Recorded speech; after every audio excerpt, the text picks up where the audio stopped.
لیکن اللہ تعالیٰ تو آپ کو پتا ہے اپنے معاملہ، اللہ کا تو کوئی رشتہ دار نہیں ہے، جو ہم بار بار بات کرتے ہیں۔ حتیٰ کہ سورہ یونس میں ہے کہ اللہ تعالیٰ فرماتا ہے یہ کبھی ہوا ہی نہیں ہے کہ ہم کسی قوم کے لیے عذاب کا فیصلہ کر دیں اور وہ عذاب اس سے ٹل جائے، سوائے قوم یونس کی۔ اور وہ اس لیے کہ یونس علیہ السلام نے اللہ تعالیٰ کی وحی کا انتظار کیے بغیر اپنا وہ علاقہ چھوڑ دیا تھا۔ تو یہ جو یونس علیہ السلام کی اجتہادی خطا تھی، اس ڈیبٹ کو اللہ تعالیٰ نے ان کی قوم کے لیے کریڈٹ بنا دیا کہ عذاب کے آثار نمایاں ہو گئے، لیکن چونکہ یونس علیہ السلام پہ وحی نہیں آئی تھی تو وہ آیا ہوا عذاب ٹل گیا۔ حالانکہ اللہ تعالیٰ فرماتا ہے نہ اس سے پہلے نہ اس کے بعد کبھی نہیں ہوا کہ عذاب ٹلے، چونکہ پیغمبر نے اجتہادی خطا کی، اس کا بینیفٹ ان کی امت کو مل گیا۔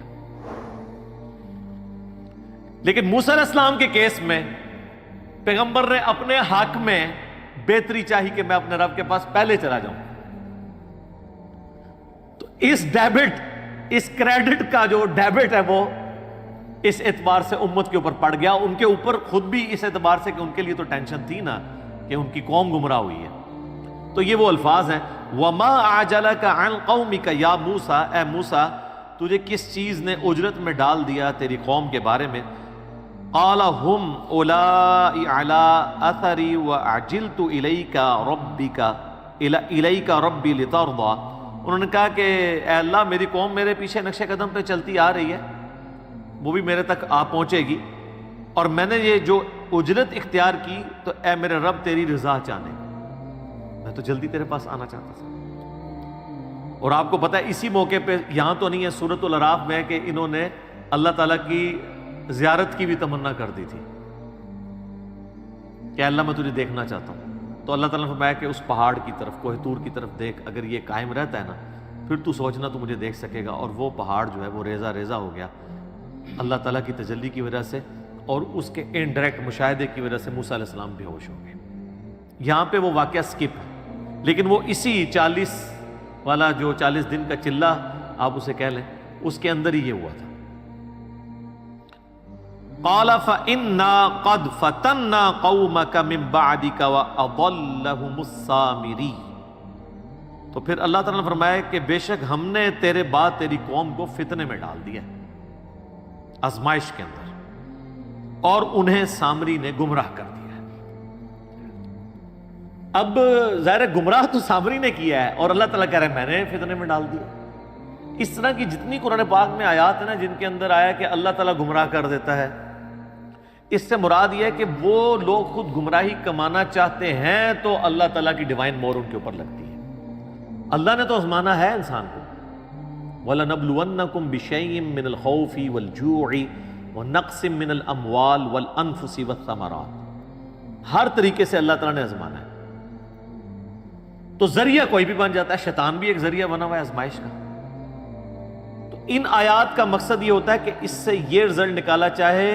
نکالنا چاہیے کہ اللہ تعالیٰ چاہتا تو اس فتنے کو ٹال بھی سکتا تھا، لیکن اللہ نے اس فتنے کو آزمائش بنا دیا، ورنہ زبردستی تو کوئی اس طریقے سے نہیں کر سکتا، نہ اللہ زبردستی کرتا، یعنی اگر اللہ تعالیٰ زبردستی کرنا چاہتا تو اس فتنے سے قوم کو ٹال سکتا تھا، لیکن ان کے لیے ایک آزمائش بن گئی۔ فرجع موسیٰ الی قومہ غضبان آسفا، پس موسیٰ علیہ السلام لوٹے اپنی قوم کی طرف غصے کی حالت میں اور غم کی حالت میں، غضب کی حالت میں۔ اچھا اس سے یہ پتہ چل رہا ہے کہ وہ 40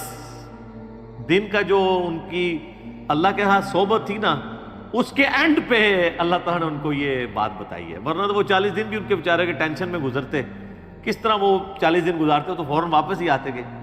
یہ اینڈ پہ یہ بات کی ہے کیونکہ اس کے ساتھ ہی ذکر ہے کہ وہ فوراً پلٹے، تو ظاہر ہے کہ وہ 40 دن گزارنے کے بعد پلٹے۔ قال یا قوم الم یعدکم ربکم وعدا حسنا، انہوں نے کہا میری قوم کیا تمہارے رب نے تم سے اچھا وعدہ نہیں کیا ہوا تھا؟ یعنی جو توحید کی بدولت ہمیشہ کی کامیابیاں تمہاری مقدر ہونے والی ہیں، کیا تم نے ان وعدوں کو جھوٹا سمجھ لیا کہ تم نے اتنی گری ہوئی حرکت کی کہ ایک بچھڑے کی عبادت شروع کر دی، اور وہ بھی میٹل کا بنا ہوا؟ افطال علیکم العہد ام اردتم ان یحل علیکم غضب من ربکم فاخلفتم موعدی، کیا تم پہ میرے جانے کے بعد اتنا لمبا عرصہ گزر گیا تھا کہ تم وہ عہد توڑ بیٹھے؟ میں کوئی ہزاروں سال کے لیے تو نہیں چلا گیا تھا، 40 دن کے لیے گیا ہوں، 40 دن میں تم نے پیچھے سے یہ معاملہ کر دیا، اور کوئی عام لوگ نہیں ہے، صحابہ ہیں، پیغمبر کی صحبت کی ہوئی ہے، اور ایک پیغمبر بھی بیچ میں موجود ہے، ہارون علیہ السلام۔ یا تم نے ارادہ کیا کہ تم خود اللہ کا عذاب اپنے اوپر حلال کر لو، اللہ کا غضب، اور تم نے میرے ساتھ جو وعدہ کیا تھا اس کی تم نے مخالفت کر دی۔ قالوا ما اخلفنا موعدك بملكنا ولكننا حملنا اوزارا من زینۃ القوم فقذفناها فكذلك القى السامری۔ وہ کہنے لگے کہ ہم نے کوئی آپ کے ساتھ وعدے کی مخالفت نہیں کی، بلکہ ہوا یہ کہ ہمارے پاس جو قوم کے زیورات، ہم نے ان کا وزن اٹھایا ہوا تھا۔ ظاہر ایک لمبا پیریڈ ان کو سفر کرنا پڑ رہا ہے ریگستان میں، اور انہوں نے اپنی قوم کے جو زیورات اٹھائے ہوئے تھے، عورتوں نے بھی پوری زیورات میں لدی ہوئی تھی، تو وہ انہوں نے ارادہ کیا ہوگا کہ اسے ایک جگہ جمع کر دیا جائے تاکہ ایک ہی اونٹ پہ اسے رکھا جائے اور پگھلا کے اسے جمع کر کے ایک جگہ کمبائنڈ فارم میں آ جائے، اور بعد میں جس کا جتنا سونا اور چاندی ہے اتنا اسے توڑ کے دے دیا جائے گا۔ تو انہوں نے کہا ہم نے یہ جمع کیا اور وہ سامری کے پاس ڈال دیا، تو اس نے سامری نے پھر کام ڈال دیا اس کے ساتھ، اس نے آگ میں اسے ڈالا۔ فَأَخْرَجَ لَهُمْ عِجْلًا جَسَدًا لَهُ خُوَارٌ فَقَالُوا هَذَا إِلَٰهُكُمْ وَإِلَٰهُ مُوسَىٰ فَنَسِيَ وَلِعَوْذُ بِاللَّهِ تعالیٰ۔ اس نے جو ہے وہ آگ میں ڈالا اور اس میں سے ایک چھوٹا سا میٹل کا بچڑا بنا کے، جس طرح گائے کا بچہ ہے وہ نکالا، جس میں سے آواز بھی نکلتی تھی، یعنی یہ بیسیکلی تو پیچھے سے یہ بھی مصر کا رہنے والا تھا، اور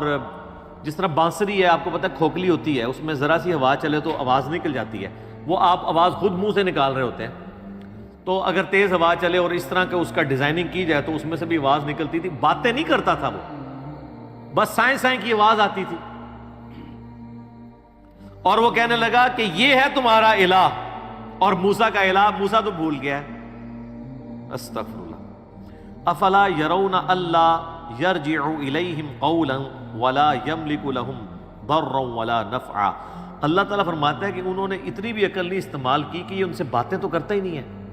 خالی آواز ہی نکل رہی ہے۔ ویسے میں کہتا ہوں کہ موسیٰ علیہ السلام کے ساتھی اس زمانے میں ہوتے ہیں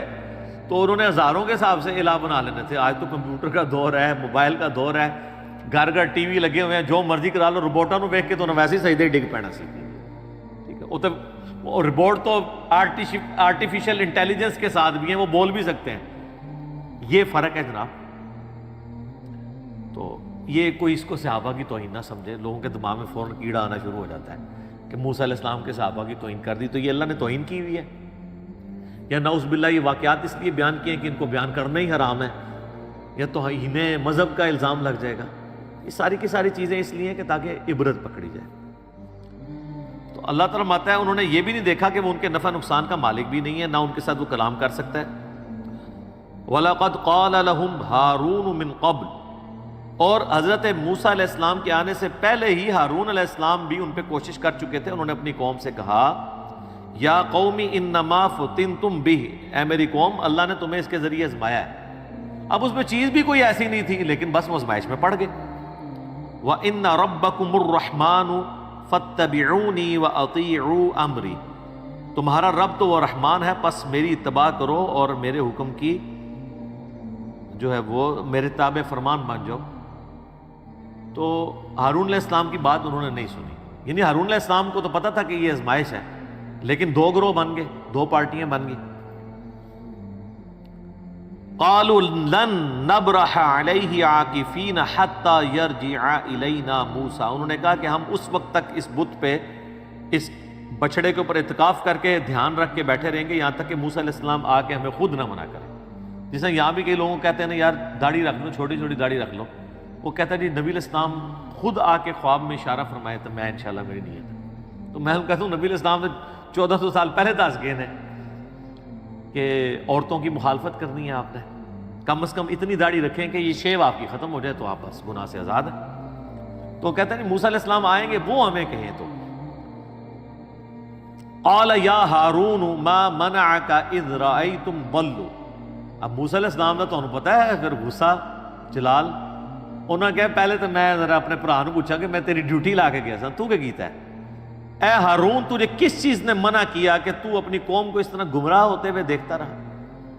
اللہ تتبعن، کہ تو میرے پیچھے ہی آ جاتا مجھے بتانے کے لیے کہ تواڈے ساتھیوں نے پیچھے کام پاتا ہے۔ افعصیت امری، کیا تو نے میرے حکم کی نافرمانی کی؟ قال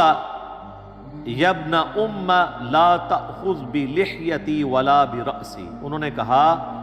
اے میرے ماں جائے، یعنی ایک محاورتاً بات کہ ہم دونوں کی ماں ایک ہے،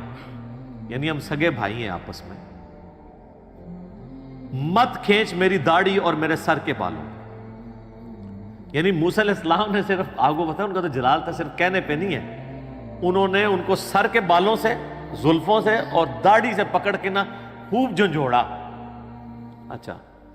اس سے مٹھی داڑھی بھی ثابت ہو جاتی ہے، کیونکہ چھوٹی داڑھی سے پکڑی نہیں جاتی،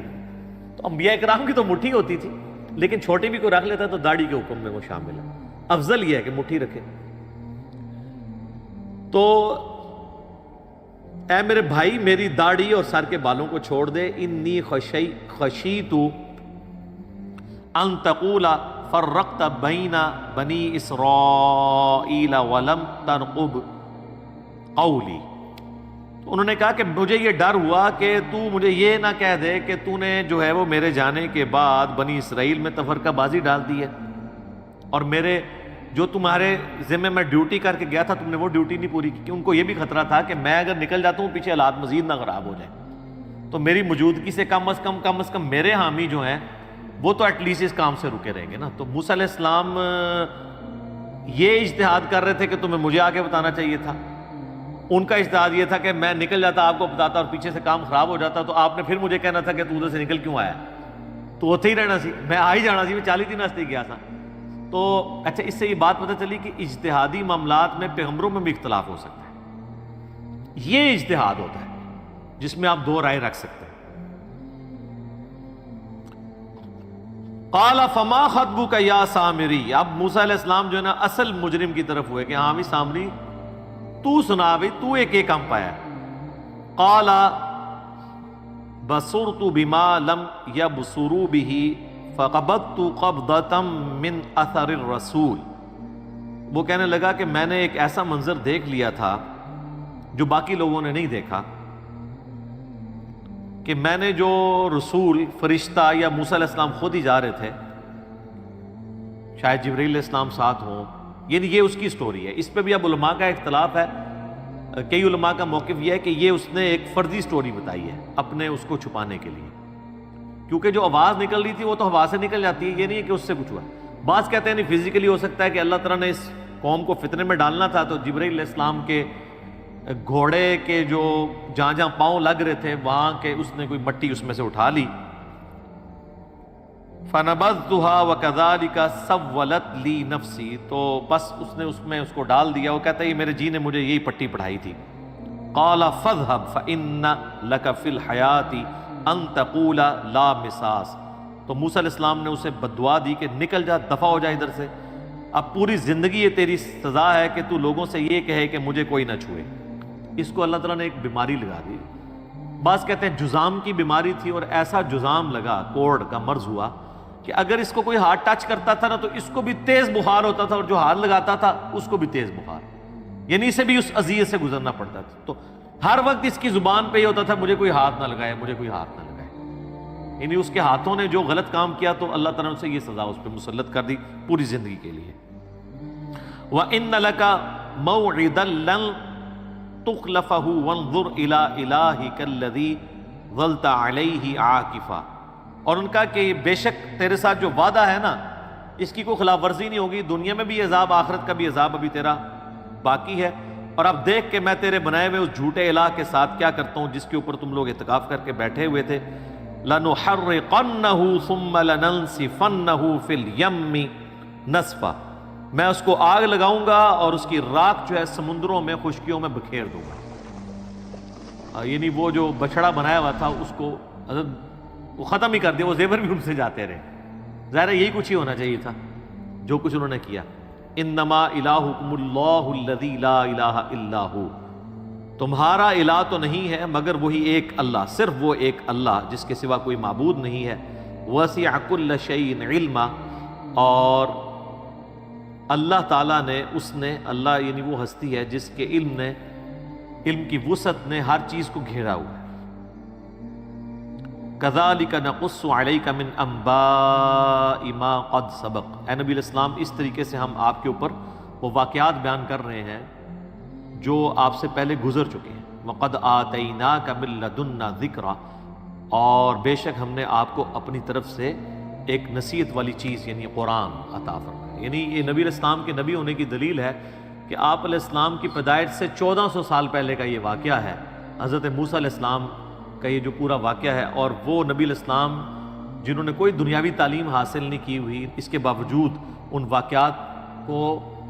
ٹائنیز ڈیٹیل تک ایکوریسی کے ساتھ بیان کر رہے ہیں. یہ نبی علیہ السلام کے نبی ہونے کی دلیل ہے. باقی اس کا ایک پہلو ہے کہ یہ تو قرآنک ورژن ہے اس واقعے کا. ایک اس کا ورژن ہے جو تورات اولڈ ٹیسٹمنٹ میں موجود ہے، وہ مختلف ہے. اس میں تو معاذ اللہ انہوں نے حضرت ہارون علیہ السلام کے اوپر الزام لگایا کہ انہوں نے یہ بچڑا بنا دیا تھا. جی ہاں، پھر اس میں کنٹراڈکشن بھی ہے. اس میں آپ اگر مولانا مودودی رحمہ اللہ تعالیٰ کی جو تفسیر ہے تفہیم القرآن وہ آپ پڑھیں، انہوں نے دونوں کو کمپیئر کروا کے بتایا کہ کس طریقے سے تورات کے اندر یہ ٹیمپر کیا گیا ہے، اور تورات میں آنے والے اس واقعے میں خود اتنا کنٹراڈکشن پایا جاتا ہے کہ وہ خود ایک طرح کا واقعہ بیان نہیں کرتا. اور انہوں نے بتایا کہ اگر یہ بات ہوتی تو ہارون علیہ السلام کو سب سے پہلے سزا دی جاتی، کیونکہ قتل مرتد کی سزا اگر ان لوگوں کو ہو رہی ہے تو جس نے بنایا تھا تو اس کو سزا نہیں ہوئی. رہا یہ کہنا کہ اس کو سزا قتل مرتد کی کیوں نہیں ہوئی، قتل مرتد کی سزا اگر سامری کو ہوتی تو وہ ایک دفعہ مارا جاتا نا. یہ تو پوری زندگی کے لیے اس کو کوڑ کے مرض میں اور اس عذاب میں مبتلا کر دیا، پھر یہ جنگلوں میں نکل گیا، بڑی ذلت کی موت ہوئی. تلوار مار دی جاتی تو ایک دفعہ ہی جان چھوٹ جاتی، تو اس کو اس سے بڑا عذاب ڈالا گیا. پھر بعض اوقات جو اسرائیلی علماء ہیں یہودی وہ کہتے ہیں نہیں، یہ ہارون کا جو نام آیا نا تورات کے اندر، اس سے مراد یہ والا ہارون نہیں ہے، وہ سامری کا لقب سامری تھا، اس کا نام بھی ہارون تھا. اس طرح کی ایک تعویلات وہ بھی کرتے ہیں. الٹیمیٹلی اس طریقے سے بنی اسرائیل کے جو واقعات ہیں جو قرآن میں آئے اور تورات میں بعض پورشن تو من ون اسی طریقے سے موجود ہیں، بعض میں کنٹراڈکشن ہے. اور یہ کنٹراڈکشن جو ہے یہ اس اختلاف کو اس امت میں اگر کسی نے ریزالو کیا نا وہ مولانا مودودی ہیں. اس سے پہلے جتنی بھی آپ قرآن کی تفسیر ابن جریر طبری کی دیکھ لیں، ابن کثیر کی دیکھ لیں، ان لوگوں نے تو اتنی زحمت ہی گوارا نہیں کی ہے کہ وہ اولڈ ٹیسٹمنٹ کو کھول کے اسرائیلی روایتوں کو دیکھ کے اور ان ساری روایتوں کو نقل کر کے من و ان اور قرآن سے ان کا کمپیریزن کروائیں. میں نے پہلے بھی کئی دفعہ بتایا، ہمیں امریکہ سے کال آئی ہماری اکیڈمی میں، وہ کہنے لگے کہ جی ہمارے بچے اب جوانی کی عمر کو پہنچ رہے ہیں اور قرآن میں جگہ جگہ تورات کے واقعات آتے ہیں، اور ایون یہاں تک کہا جاتا ہے کہ بنی اسرائیل سے پوچھ لو. وہ کہتے ہیں جی قرآن کے واقعات پھر آج کی تورات میں ہونے چاہیے، اگر ہیں تو وہ کدھر ہیں؟ تو ہم ان کو کیا بتائیں؟ تو میں ان کو یہی کہتا ہوں تفہیم القرآن پڑھیں، ابن کثیر میں تو آپ کو نہیں ملنا. یہ تفہیم القرآن کی جو ویلیو ایڈیشن ہے نا قرآن کی تفسیر میں، یہ پوری امت سے انہیں ممتاز کر دیتی ہے. حالانکہ یہ کام ابن کثیر کو بھی کرنا چاہیے تھا. اتنی موٹی تفسیر لکھ دی ابن جریر طبری نے، اس سے بھی بڑی لکھ دی اس سے پہلے، لیکن یہ ایک مسنگ چیزیں تھیں. جو قرآن کی تفسیر آپ لکھنے جا رہے ہیں تو پھر ان چیزوں کو ایڈریس کریں نا، تاکہ غیر مسلموں کے سامنے ہم اپنا مقدمہ پیش کر سکیں اور ان کے اعتراضات کا جواب. مودودی صاحب کیا کرتے ہیں کہ قرآن میں جو واقعات آئے بنی اسرائیل کے، چاہے یوسف علیہ السلام کے واقعات ہوں، موسیٰ علیہ السلام کے واقعات ہوں، ان سارے واقعات میں کہاں کہاں قرآن غلطی نہیں کھاتا اور تورات میں وہ کنٹراڈکشن کی وجہ سے غلطی ہیں وہ ہائی لائٹ کرتے ہیں. اور اس کی وجہ سے کم از کم جو یہود و نصارہ کے علماء کا اعتراض ہے کہ قرآن نبی علیہ السلام نے تورات اور انجیل سے چوری کر کے عربی میں لکھا ہے، یہ اسی واقعات کو اس نے عربی میں لکھ دیا، یہ اس کی خود لکھی ہوئی تصنیف ہے، یہ اللہ کی طرف سے نازل نہیں ہوئی ہے. اس کا منہ توڑ جواب اگر کسی نے دیا ہے نا تو مولانا مودودی ہیں کہ اگر یہ چیزیں ہیں تو جو چیزیں خلاف عقل بھی تورات کے اندر آئی ہیں، اگر کوئی ڈیٹو کاپی وہ مارنے والا کوئی بندہ انسان ہوتا تو وہ غلطیاں بھی نقل کرتا نا اس طریقے سے. وہ تو بالکل مختلف بات کر دیتا ہے، بالکل ایک طرح کی بات چل رہی ہوتی ہے، اچانک قرآن کا ورژن کچھ اور آ جاتا ہے اور تورات کا اور آ جاتا ہے، پھر آگے چل کے پھر سیم ہو جاتا ہے. تو وہ غلطیاں کیوں نہیں کاپی کرتا؟ اتنا سمجھدار بندہ کون ہے کہ اس نے اتنے واقعات وہاں سے نعوذ باللہ چوری کی ہیں اور کہیں بھی غلطی نہیں کھاتا، اور آپ کے پاس جو کچھ ہے وہ غلطیوں سے بھرپور ہے، جس میں عصمت انبیاء بھی سٹیک پہ لگ جاتی ہے. بسا اوقات انتہائی بےہودہ قسم کے واقعات موجود ہیں. لوط علیہ السلام کی 2 بیٹیوں کے ساتھ لوط علیہ السلام کا معاذ اللہ جو ہے وہ